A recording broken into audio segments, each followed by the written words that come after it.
Hey everybody, welcome back to the channel. Thank you for tuning in. Today we've got a fun one. This time I finally get to compare the Supra with the Supra. In the automotive community, no car has been more divisive than the MKIV Supra. There are those that say it's a BMW, it's not a real Supra. And then there's those that say, hey, it's sold by Toyota, it's got a Supra badge, it's a Supra, get over it. Either way, I don't want to discuss that today because people have already made up their minds and you know what, it just doesn't matter. What I do want to discuss is what it's like to drive these cars side by side and try and figure out where the strengths and the weaknesses are for both. This is Will, the owner of this MKIV Supra. He came all the way out here from Las Vegas, which is freaking awesome. Yeah, of course, man. So the first thing I want to ask is why the MKIV Supra? What drew you to this car? Like honestly, over the past couple of years, I've just kind of like out renting like the Porsches, like the M2s and stuff. I kind of wanted like the modern little like sports car. Like at first I was honestly like the biggest like internet troll. I do like on this car just for like the collaboration like with BMW, like how can you just like ruin like the Supra like that? But honestly, after just doing like the research and whatnot, actually like looking like into the car, I totally fell in love with it, and I honestly don't care like, at all about that. So you're one of those that actually used to say, you know, it's not a Supra, it's a BMW. Yeah, I was, like the angriest about it like in the world. Yeah, it was horrible. And you actually changed your mind. Yeah, I did. That's kind of cool. Actually, you're the first person I've met that's actually done that. So okay, that is awesome. Now you also have a history with tuner cars, right? Like this isn't your first import. Yeah, like MR2s, like first gen, or shoot, like sorry, like the second gen. 291 turbos. I shoot like a 93 turbo, like S2000 350Z. Like the fun cars, but not really like the more powerful cars. And so this one is like all different to me, totally. Awesome. Yeah. Modifications, have you done, this is dead stock, or have you done some modifications? Intake, like only the intake performance-wise. You've only done the intake, yeah. So it's almost dead stock, which kind of doesn't seem fair because mine's, you know, got this. It's like mostly stock, just kind of like fun, like whoosh sounds, you know, like you just like hear the turbo much better, so. Awesome. Yeah. All right, so that's a brief introduction to the car. So what we're gonna do is I'm gonna drive the MKIV Supra. We're gonna take Topanga Canyon, and it's great because we're gonna get a little bit of city driving. There's some really stiff switchbacks so you can see how it handles, and some straight stretches so we can see acceleration. After we get to the end, we're gonna switch. Will's gonna drive back, we're gonna talk about it, and then when we get back, he gets to drive my Mark IV, and we're gonna see, you know, just what we think of the two cars side by side. All right, here I am inside of the MKIV Supra. And like first impressions is it's a little bit tighter than I expected. It feels like it's pretty all wrapped around you here. I'm a little shocked by that because one of the sell points for me on the Mark IV Supra is the dash because it wraps around you. And all the pictures I saw of this online kind of gave more of a modular look. But now that I'm actually sitting in it, it does kind of have that wrap around feeling. I'm a little shocked by that. So I have to admit to all you guys, this is probably the most modern car I've ever driven. Most of the cars I've ever driven were like 90s cars, so this is gonna be a real experience. I'm guessing this is a push button start somewhere? Yes, foot on the brake. Oh, it's right there. Okay. Nice.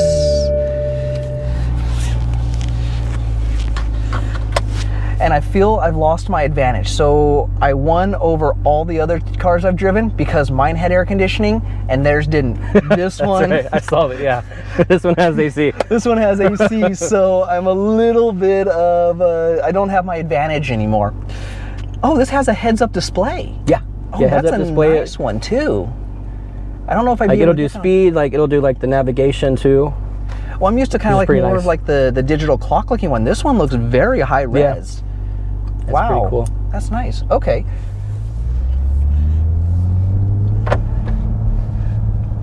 So visibility on this is not bad. I do feel like I have a little bit better visibility out of the Supra. The windshield seems like it's kind of narrow, and definitely the low pillar here definitely seems to get in the way. Ooh, suspension's stiffer than I expected it to be. I shoot like the sport mode on, like it'll actually like dampen the springs, like adjust the transmission and like the engine revs and stuff too. Okay, so it's kind of like a GTR a lit's bit in the way the GTR's got like the R mode and all that stuff. I wouldn't know. I've never been in one of those. Yeah, not yet. I like these seats too. Yeah, they're actually pretty comfortable. You know, usually like the longer rides in the sports cars, you're not like loving the seat after a couple hours, but these are pretty comfortable. Nice. It's not too bad. Yeah, this has definitely got blind spots. Yeah. It's funny because this is a small car, but it kind of feels like a big, car, when you're driving it. It's kind of weird. Like I'm looking. It's heavy. Is that what it is? Yeah, 4,001 pounds, I believe. Yeah. Really, this is heavier than the Mark IV? Yep. Oh wow. Okay. It's like you would not think of like a car this small, but you know all these modern like electronics and extra crap that they have to put in here. It's weird because I know this car's just as narrow, if not narrower than mine, but I still feel like every time I go between cars, I'm like watching both my sides like so closely. I do too. Ooh, those brakes are nice and grippy. Yeah. I like it. I can definitely see where you're talking about it being close to 4,000 pounds. You can feel the heaviness of the car. Yeah. Oh yeah. I'm curious to see how it'll do on those switchbacks. Like it's pretty good, like handling wise. Oh, there it is. Okay. Like I'd say, like the top speeds, like the back end will get like a little bit loose. Like you'll feel like it's almost like kind of floating, and that's some of the, like I guess, like issues people are having with these is the suspension. Like and just like the rear end feeling kind of loose at like higher speeds. So, like this definitely like gets loose. Like if I turn off the traction, like this will get loose. Like almost. Like first, second, third gear, like I can get it loose. So I definitely want to get like some bigger rims, bigger tires.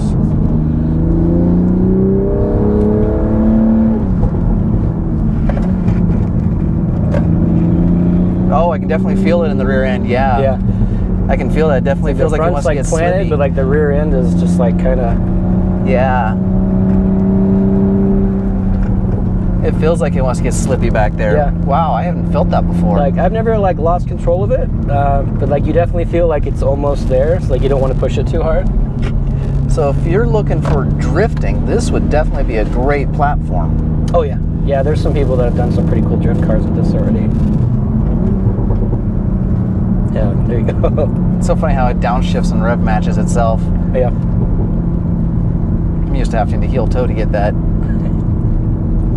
All those modern perks. You don't have to be a driver anymore.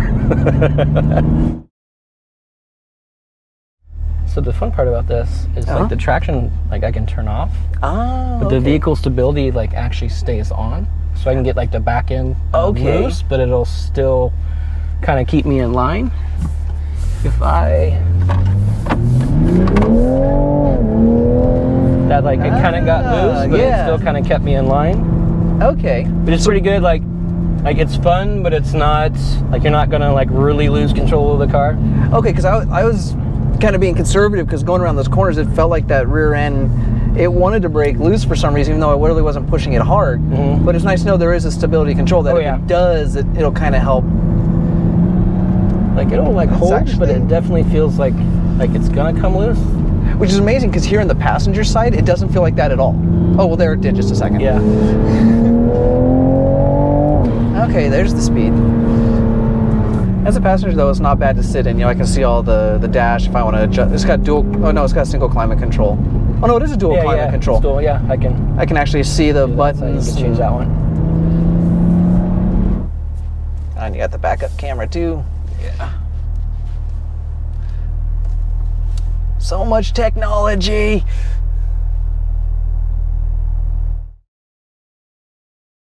Yeah. All right. Good. Let's get our little AC going on there. Got to compete with you. So what do you think? Like visibility compared to yours? Much better on this one. That like you can see like the hood just a little bit, but it's nothing that's like bothersome. Okay. Yeah, so this is actually like almost identical. Where like the left side is kind of like up higher, but like that side I can't see, so it's actually pretty similar to mine. It's strange because like now I feel like I actually have like just keep going straight. It actually feels like I have an elbow room. Yeah. So you don't feel like on your driving experience you're missing anything by not having the manual transmission? Like it's definitely different. You'll turn left at the light. Like I still feel like I'm getting the, I guess like the driver like experience because I am still kind of playing around. Okay. It's not like the classic traditional like I'm down here slamming gears and hitting the clutch. Because that was one thing a lot of people said. Like they were upset that the new Supra didn't have the left turn, didn't have the manual transmission because they felt they were missing some of the driving experience. But you don't feel like you're missing driving experience at all. No. Oh, that's cool. Like, I personally don't know. Like, I think that's a big kind of thing where people are like all about like saving like the manual transmission, which I totally understand. But on some of like the newer cars, just like the automatic like shifting, the paddle shifters is just like so like advanced. It's, like, I just love it. Because I gotta admit, like driving it, I didn't even, I guess maybe because I'm just so automatic now with how I do the manual transmission, I didn't even really notice the difference. Like, I was just driving. Yeah. Like, I didn't feel like, oh, I'm just missing something because I'm not shifting gears, and I didn't really feel like, you know, so that was kind of an interesting experience for me, because I can't even remember the last time I drove an automatic car, so. Especially because we were like going around the ground, I wasn't slamming around the corners, but at the same time, like, I was like, okay, I can see where, you know, as a daily driver, you know, I can see where this like the daily driver, like the freeway, like out here, stop and go type of traffic, it's much easier. Do you think the Mark IV still gets more looks than the Mark V, right? All the time. Like, I've been to car shows, and there'll be like maybe 8 or 9 Mark Vs, but I'm always the only Mark IV. Like, there'll be more like R32 GTRs, more R35s, more Lamborghinis, more Ferraris, but I'm always the only Mark IV Supra in the. It's pretty rare still. Yeah. And this, like, honestly does feel like more of like a driver's experience. Okay. Just with like the shifting. Well, I think the weight too, like, even though this is 3,500 pounds, yes, it doesn't feel heavy, where yours is, I mean, 500 feels pounds a little heavy. Is not a huge difference if you really think about it, but yeah, mine definitely feels much more heavy than this feels car. heavy.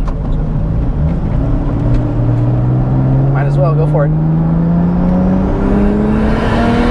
Oh, okay, there we go. I say you shifted too soon. I'm like, what happened? Yeah.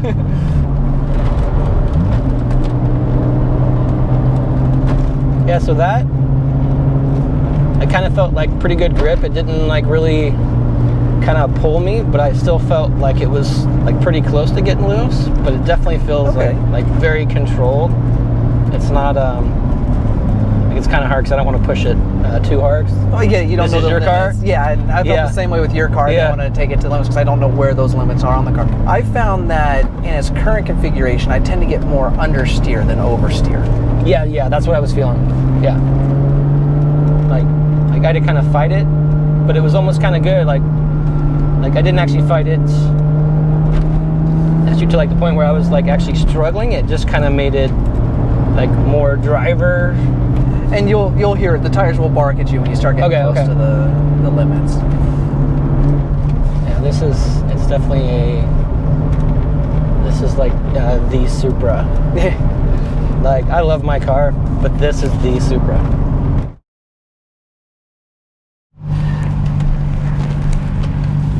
Ooh, no, really? like, all good. Yeah, go ahead. There you go. I got a nice opening.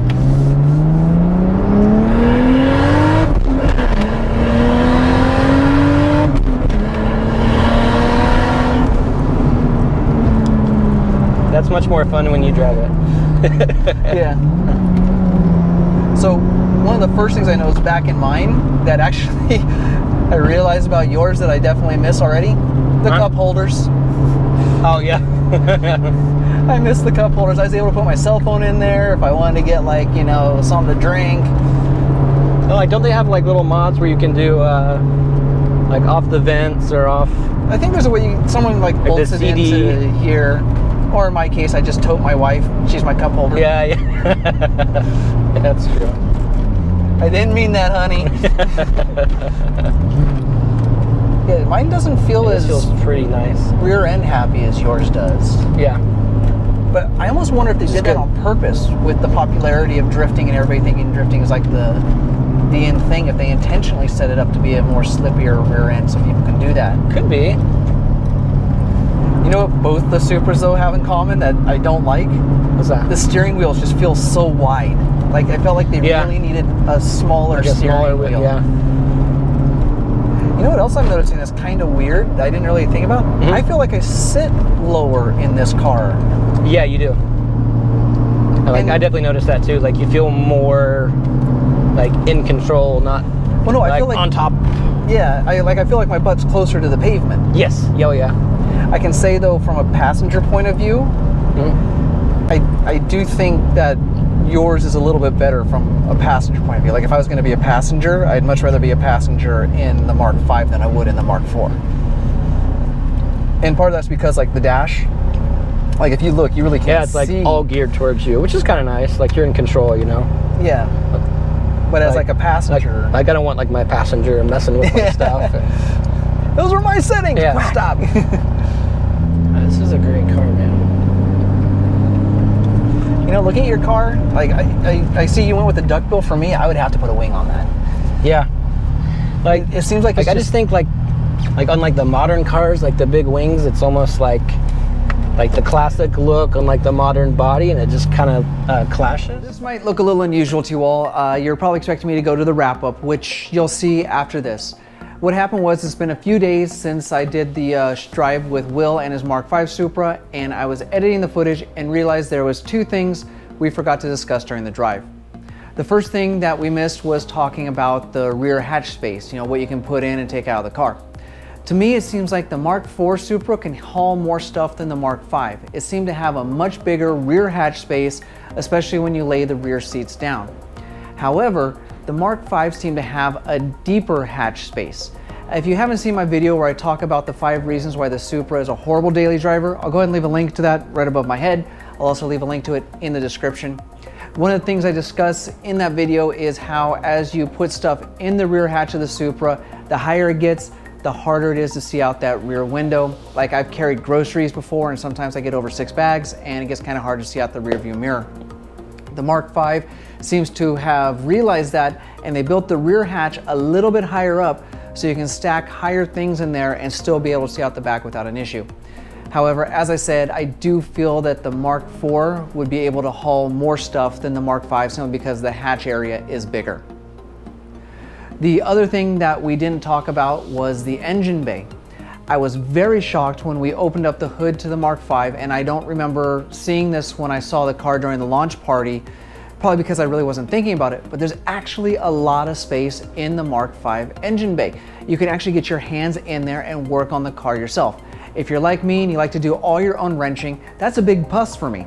You can actually start taking off the turbo, working on things, upgrading, and you don't have to worry about yanking the whole engine. Just as you can see in the Mark IV engine bay, I also have a lot of space, but that's also because I removed the factory twins and put in a single, and that gives me that open space. So in that, I feel that the Mark IV Supra has a better storage capacity, but both the Mark IV and the Mark V are great cars for an engine bay if you're looking to work on the car yourself, because there's plenty of room to work and you don't have to worry about removing the engine to get done what you want to get done. And with that, I will go ahead and take us back to the original video and the wrap up. All right, there we go. We've now test driven both Supras. We've been able to experience both from the driver's side and the passenger side. Yep. So in your opinion, what are some of the strengths that your Mark V has over the Mark IV, and what are some of the strengths that the Mark IV has over the Mark V? And so I think I like mine in terms of like the driver's assist. Okay. Different types of safety, functionality, like the similar, like the modern technology. Okay. Like the faster spool on the turbo, things like that. Like on yours, I think it's more of like the classic, like the driver's car. Like you feel like you're actually like a part of like a bigger type of like a driver's experience in this car. Yeah, like this is just like the classic, like the Supra, you know. Exactly. I definitely like the modern twist to it. But yeah, like I think they're both like awesome cars. They're definitely cool cars. For me, like I noticed, like with mine, I definitely have better like visibility. Yeah, when I can see, like it's nice. I can definitely see more what's going on. Definitely.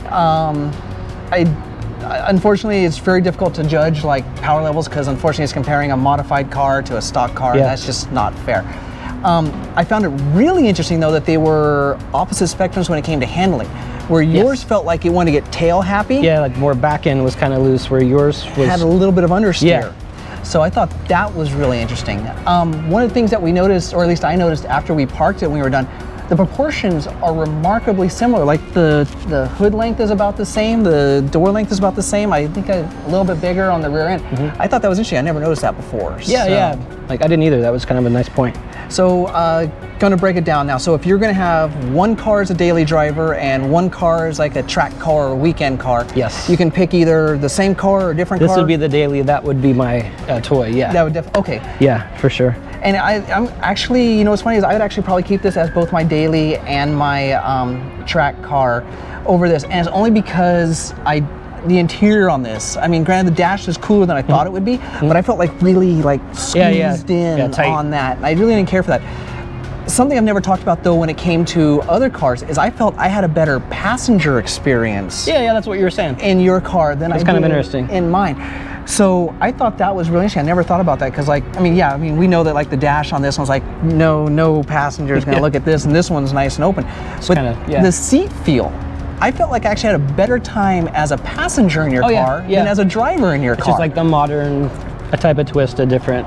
Well, no, it was even the feel of the car. I think when I wasn't at the wheel, for me, it was a more enjoyable ride for me to be in the passenger seat and just enjoy being in the car than like this car, which was something I've never experienced before. So no, but like I definitely had more fun in your passenger than I did like as a passenger in mine. Oh, that's interesting. Yeah, like I had more fun for sure. Okay, so there we are. There's a little bit of a difference of opinion here for me.